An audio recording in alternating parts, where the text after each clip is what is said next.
Hello, everyone. Today we will be discussing dimensional modeling and business intelligence architecture. Dimensional modeling requires a roadmap to understand the elemental stages in implementing a successful enterprise data management strategy. This means involving the right players, such as business representatives that address the business needs and data stewards that address the data governance needs. For these, four stages have been defined in order to establish an enterprise data management strategy. These four stages consist of defining the business process, defining the grain, defining dimension tables, and defining fact tables. Defining the business process is the first step since dimensional modeling revolves around a business need or a question that must be answered. Like in the case of Walmart, where it has 20,000 stores in more than 8 countries. Walmart may want to see their top products sold by country, by region, and by city, as well as by product categories. The operational activities, such as the ones mentioned, are performance metrics that later will be stored in fact tables and allows for the grain to be defined as well as the dimensions and the facts around it. After defining the business processes, it is time to define the grain, which in other words means what a single fact table row represents, and it must be done before defining the dimension and the fact tables. In the same way, the atomic grain is the lowest level at which data is captured in a business process, and therefore each proposed fact table grain results in a separate physical table, so different grains must not be mixed in the same fact tables. Dimension tables are known as the soul of the data warehouse since this is what leverage business analytics through its descriptive context such as country, store department, or product name. Fact tables, on the other hand, are mostly numeric values such as sales and quantity and are physical observable events that are consistent to the grain. In the case of Walmart, a fact table can contain retail sales in a specific grain that has been defined. Dimensional modeling also consists of different components like the ones mentioned before and enterprise data management schemas such as the star schema and the snowflake schema. Star schemas are called that way due to its shape, since at the center of the star resides a fact table with dimensional tables around where fact tables connect through relationships established with foreign keys and primary keys. Star schemas revolve around a business question, like how many books were sold in a city in comparison to electronic books in the same place. Normally, fact tables have a large number of rows, while dimensional tables have fewer rows. This is made to optimize speed, even though star schemas restrict to numerical measures to the fact tables. This schema can be very helpful in the retail industry since it contains information of transactions by store, date, customer, product, quantity, and amount. This can later be connected to information of the customer, of the location of the store, and the line of the products.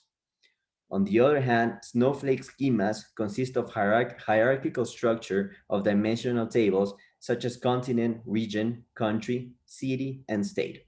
This is a simpler way of identifying sales by stores in different regions. Snowflake schemas can process several abstractions in data, like geographical data, and allow to identify customer trends and behavior in a given location or time of the year. This is possible through multiple parent dimensions, time-based dimensions, and existence tables. In the case of Walmart, and due to its nature and size, in some regions there may be promotions while in others not. With existing tables, the company can analyze the effectiveness of these promotions in a given region and use that information to continue with personalized offers to every region like the following snowflake schema portrays. The fact table, grocery transaction, connects via primary and foreign keys to the dimensional tables that in this case are hierarchically defined by region to store, product category to product, customer category to customer, and sales period to transaction date. BI users can perform queries through these databases in order to group by and use aggregate functions to answer questions such as what time of the year does a particular product has a higher sale than another and in what regions. Now that we have discussed about dimensional modeling, and before talking about OLAP cubes and their alternatives, I want to discuss about basic fact table techniques. And for that, it is important to understand that fact tables divide in three main components, which are additive, semi-additive, and non-additive facts. Additive facts can be summed across dimensions that are associated with the fact tables, while semi-additive facts can be summed across some dimensions like distinct counts. On the other hand, non-additive facts, such as ratios, can store additive components of the non-additive measure and some components to the final answer before calculating the final non-additive fact.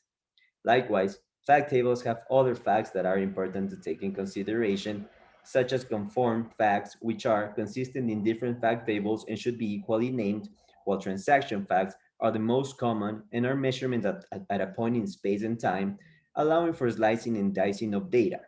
Lastly, periodic snapshot facts are non-additive across time, but additive through dimensions, since the measurements are over a standard period of time, such as day, week, or month.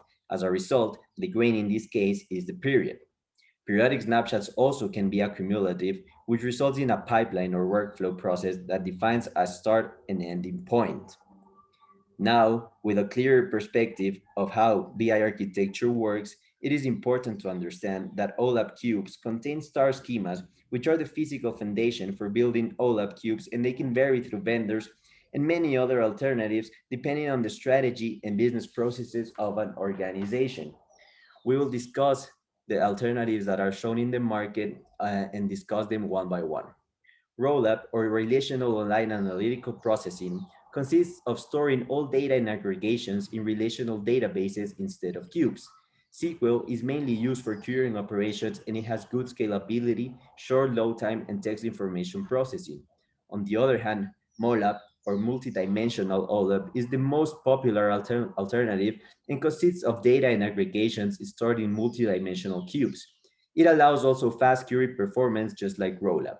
The combination of both is HOLAP, or hybrid OLAP, where ROLAP and MOLAP join together for a higher performance queuing, high scalability with a mix of relational databases and multidimensional cubes that divide the data.